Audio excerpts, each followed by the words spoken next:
Welcome back to Welsh Miniature Board Gamer, and today we're going to have an unboxing and review of these D&D Nolza Panther and Leopard blister.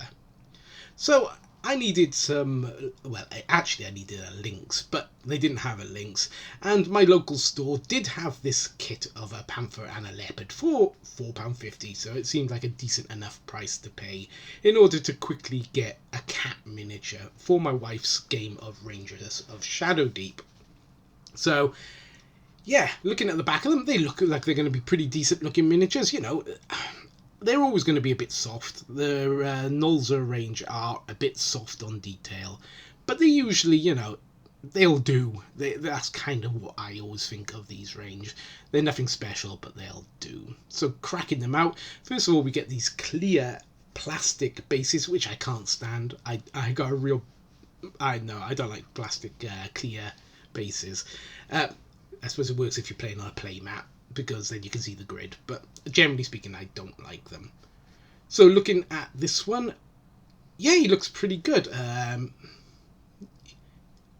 The muscles are quite shallow, as you would imagine, quite soft, but then cats are quite slinky, so maybe that's okay. I haven't got really a problem with that.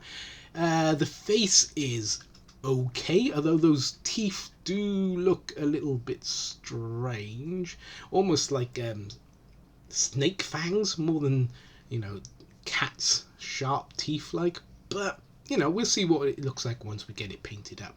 So then the panther, so the panther looks okay. Whoops, having troubles with my white balance here, hang on, it will get back to you in a minute. There you go. So, yeah, it's got the long mould line along its belly, as you can see there. It's really sort of shown off. And, yeah, this one even more than even the other one. I've got very goofy looking teeth. I don't know if they've been formed, or was it... I can't see it was originally sculpted like this, honestly. I think when they poured the plastic, it just didn't form very brilliantly around the mouth. And yeah, it's left a rather strange looking mouth. But we'll see what we can do once we get them painted up. See if we can kind of disguise the fact, and maybe I'll chop them down a little bit. So, once we got them painted, we got this panther, which I decided was going to be this leaping one. And yeah, he works for a panther. The teeth, I had a hell of a time trying to make them look normal, and I don't think I really succeeded. They do look like weird snake fangs on a cat, but it's okay. You know, you can tell it's a panther, and you can tell that, you know, he's okay. It'd be okay. It's a proper role-playing game miniature.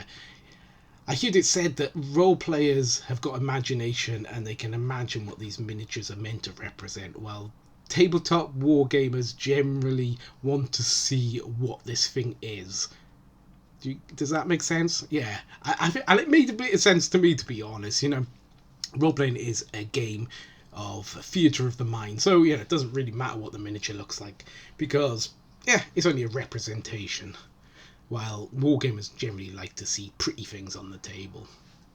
So for size, yeah, I'd say he looks pretty decent, this panther. It's a little bit small maybe, you know, panthers are longer and bigger than this, but you know, for you to get an idea that it's a panther, I don't think there's really a problem. So this one was the one I was going to be using as my wife's lynx. So I painted him up looking a bit more sort of lynx-like or leopard-like. And this is the better of the sculpts, to be honest. He took... it was a lot easier to paint him because the sculpt was better.